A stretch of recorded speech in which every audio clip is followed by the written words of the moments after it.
Next, I want to introduce Stephen Botkin. And Stephen, you've been doing this work for many years as well and have years of experience and expertise. And I'm really interested in what you've got to say, Stephen. And it's an honor to be sharing this with you at this particular point in our lives, which is really, I think, significant both for us personally and I think for our movement. Is how do we relate to those of us who are aging out of leadership roles and passing the baton and still wanting to be a resource and stay connected. So just anticipating that as a question that I'm holding and I think we are holding. So this is a quick run through of 35 years of my life, and I'll try to do this expeditiously and so there's time for discussion. It was interesting to me to note that my introduction to the men's movement was also at a Men and Masculinity conference a few years after the one that Craig attended was it Iowa, Craig? Wherever that was. Which one, Iowa for which? Number 3? Yeah, well, the first one you attended. Number 3 in Des Moines, Iowa. Right. So a few years later, I went to Boston and attended the number 7 at Tufts University, and I was struck by a couple of things. One was that there was actually a movement of men nationally that was doing what was in my heart. It spoke to something very deep. And the other thing I noticed was that there was some incredible conflict that was being played out literally on the stage and in the hallways between men who felt like this was about being allies to women in preventing men's violence against women, and others who felt that this was about helping men to unpack the oppressive or at least restrictive and damaging nature of masculinity, and that there was a real tension. And I walked away very confused. I couldn't understand why these things that seemed so naturally connected and part of a whole were being posed as oppositional to each other. And so it was that inspiration, both the sense of a movement and the possibility and my heart speaking and this wanting to solve that dilemma and do it differently than what I was seeing, and was the impetus for creating the Men's Resource Connection. And this was just a few men informally meeting together and going, there's something about connection that is central to the transformation that we believe needs to happen. And that group of men then sponsored a regional men's conference the next year. And like Craig said, it was a few months of time. We pulled it together. We had 250 people show up from DC to Maine, and we were blown away by the response to what we had floated. And it really confirmed that there was something here that had tremendous potential. And this was just to give you a little glimpse here of who we were in that particular moment in time. And you can see that it was definitely a particular demographic, and that was me at age 29, I guess. At the same time, I had started graduate school at UMass Amherst in a program that became the Social Justice Education Program. So we were focusing on this question of how do we teach people about issues of social identity and social justice. And my work in that program evolved to a clearer and clearer focus about gender and men. And so my doctoral dissertation was on developing gender consciousness among college men. And that really gave me another kind of academic platform and conceptual framework for thinking about what are the stages in the development of consciousness, of gender consciousness, specifically with men. And do we go through stages in that? And what would it be like to create a system that would support that process of the evolution of consciousness? And so in those first years, and this was even before there was a formal organization, there was no incorporated entity, we simply called ourselves the Men's Resource Connection. We did a number of things. Some of them were on campus in partnership with the Every Woman Center, like counseling male partners of sexual assault survivors or Take Back the Night March support. And some of them were things that we did ourselves. Craig mentioned monthly men's brunches. We had those. I started leading these weekend retreats in the woods with men called Gentle Warrior Retreats, and they were intensive, the stereotype about getting naked and drumming. Well, that's what we were doing, and yet it was with a framework that I would say was markedly feminist. And we did peace walks and other evidences of men being present in the community. And in 1988, this was 6 years after that first gathering of men saying we want to create a men's resource connection, the Men's Resource Center was incorporated. And so we took a leap from being a very grassroots, informal thing to saying there's something here that deserves the status of corporation, even though we didn't affiliate with the concept of corporation.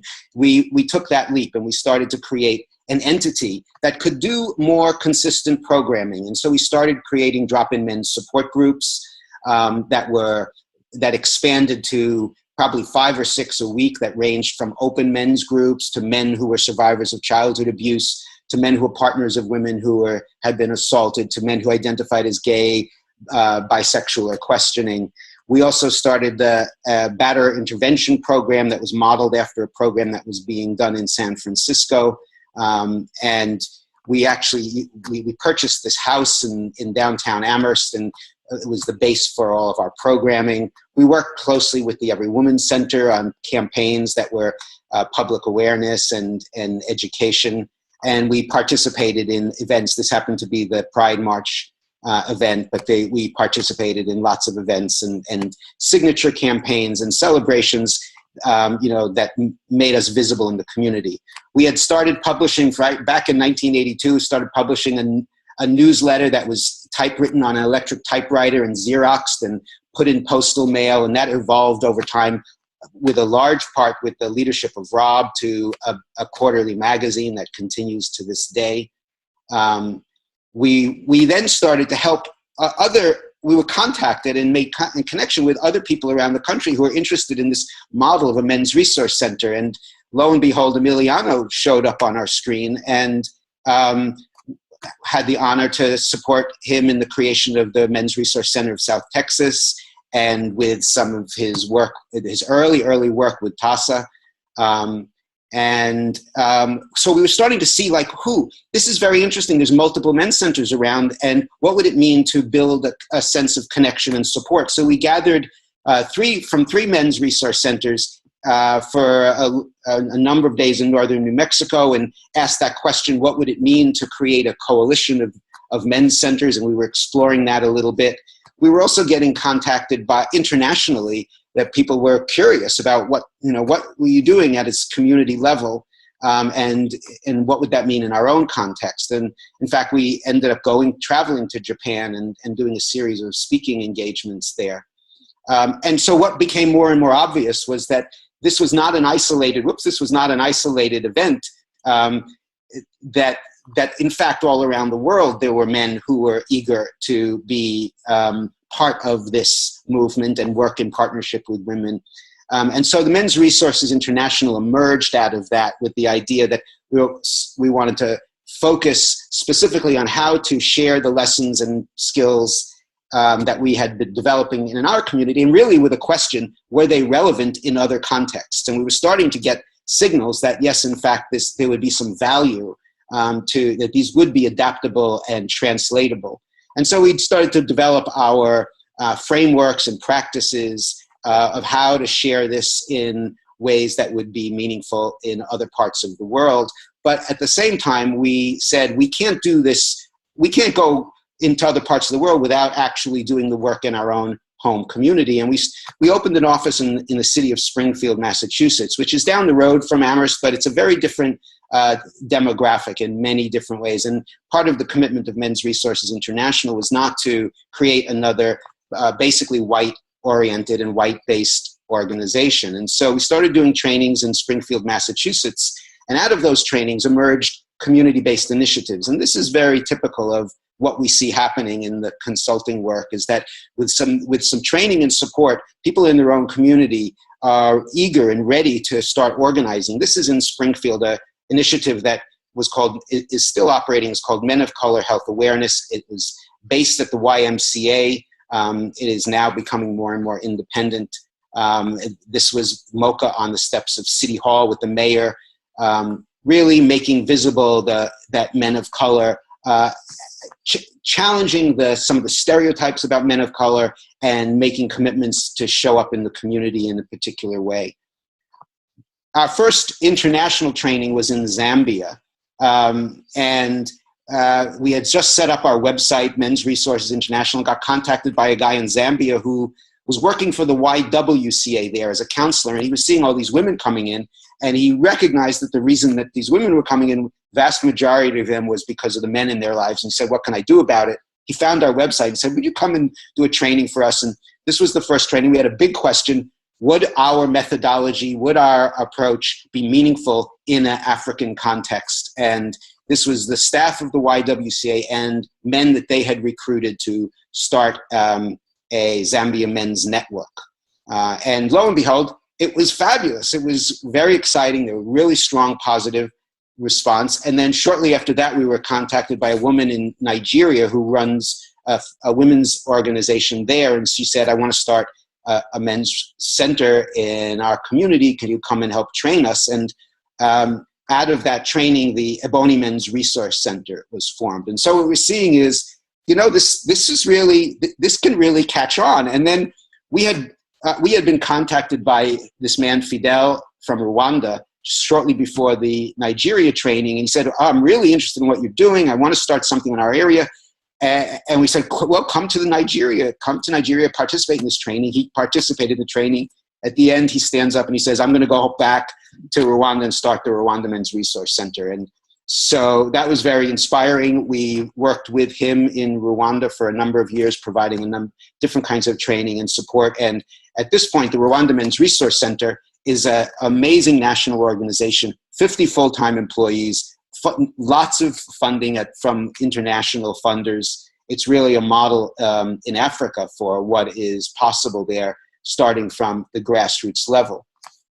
And about the same time, the International Rescue Committee had put out a call for help starting a men's involvement project in Liberia. They had women's action groups that were working on gender-based violence prevention, and the women were saying, we really can't do this without the men involved.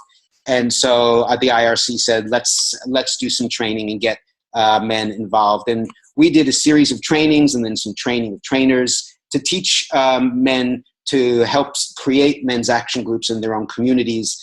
One of the core skills, of course, is learning, as Craig talked about, learning how to listen to women, and that is always transformational. And this is an example of what happens when there's real partnership developed and the men's action groups are not trained in isolation. It wasn't when we did our trainings, it wasn't taking men off and going separately. It was actually men and women together in the room, learning about the issue and thinking together about how to deal with, this dilemma of masculinity. And this was in a place in Liberia called Chocolate City. And they had, the men had said to the women, well, how can we help? And the women said, well, you can build us a women's center, or you can help us build a women's center. And they did that. And this was the opening day of the women's center. And one of the women had made matching outfits for everybody. It was a great celebration. And out of these men's and women's action groups around the country, they created a national campaign. So this was, they called it the MAPEVA campaign, Men as Partners in Ending Violence Against Women. And they organized all across the country marches and rallies. They had the chief cell phone provider in the country send out a text message to every single subscriber about men as partners in ending violence against women. It created a bit of a stir because some men got that text and they thought it was personal. The IRC then brought us into the Ivory Coast, and we did some work there with staff and community leaders. This was the Women's Peacemakers Program. For 10 years had been running global peacemaking trainings, peacemaking trainings for women around the world. And similarly, the women started saying, we can't do this peacemaking work in our own communities without engaging men. So the Women's Peacemakers Program decided to conduct a training of trainers for male peace builders, and they hired us as one of the co-trainers and designers for that. 17 men from 19 different countries came together for 2 weeks in Amsterdam, and then 6 months later for 2 weeks in the Philippines. And many of these men are now leading initiatives in their own communities. Some of you may recognize some of them. So Stephen, this is Chuck. You asked me to let you know when 15 minutes have passed, and 15 minutes has passed. Thank you, Chuck. I'll just keep whizzing through here. We kept getting requests for trainings in different contexts. This was a South Asia context. This was for CARE in Niger and Mali. And there was other requests that came in for some remote work with reviewing a manual for counselors of men who commit intimate partner violence. We did a class for the School of International Training on women and men as partners in peace building. We were back in Liberia through Concern worldwide, and we worked with Concern also remotely for developing a curriculum and coaching for a class for Syrian refugee men. The UN hired us in Albania to develop a national action plan, which was very exciting piece of work. And CARE hired us again to go into Myanmar and do some staff training and curriculum development and training of trainers. The Women and Men as Partners in Peacebuilding work has been very important emerging theme, and we've been working with another peacebuilding organization in the Great Lakes region of Africa, and have gone there a number of times working with women and men organizations. And of course, the MenEngage work has been a theme since 2004, both at the global and national and regional. I'm also on the board of the local domestic violence organization, and the interesting story here, the arc is that when we formed Men's Resource Connection, two of us went and knocked on the door and said, "Ta-da! We're here. We're men allies. Aren't you excited?" And they were like less than excited and told us to go and work with other men because they had their hands full. And we have all come a long way since then, and now there are multiple men on that board, and Safe Passages is thinking in new ways about engaging men. So the last stage in this chapter is the Men's Resource Center for Change and Men's Resources International have just merged together to form one organization called Merge for Equality. And I have passed the baton of executive directorship in this last year, and that is a major transition for me. And I'm very excited about what Merge is doing. We've now had 3 annual Healthy Men and Boys Summits that have brought together people from across Massachusetts and the region, and that's a exciting development. We've also run trainings. I'm not going to look at these. These are some of the things that have emerged from our practice and our frameworks and our methodology. That's material for, I would say, a larger conversation. Challenges. Well, we're understanding gender in ways that we hadn't when Craig and I think first started this work. At least for me, the whole framework of transgender, what that means, or gender queer. Creating financial sustainability is still a major issue. It was there from the beginning, and as I look at Merge coming on as this new organization, that's a huge question. Transitioning organizational leadership, I'm curious to hear from Craig a little more about how that is going to get navigated at Jane Doe. I know that for me, when I left the Men's Resource Center, I don't think I did. I know I did not do that transition well, and I could, that was something I wasn't sophisticated about and made assumptions. And I feel like now with this next stage, it's being done better, but it's still a tricky thing. The pool of consultants and trainers that is available to do the work that is needed, I think needs to be expanded. And as Craig said, the idea of supporting the next generation of activists and leaders, that feels really dear to our hearts as we enter this next stage of our journey. This is Shane from Toronto. Hey, Shane. Hey, Shane. Hi. I just wanted to say I just feel very empowered and very encouraged by both presentations, and just listening to the trajectory of Stephen's journey from inception, and I think it motivates me as a what I will say as a younger activist, up and coming, to just realizing the challenges that are ahead, but certainly the process of navigating that and how to stay on track and how to be self-encouraged. And I feel very, very empowered by that presentation, and I just wanted to know that. Thank you. There's a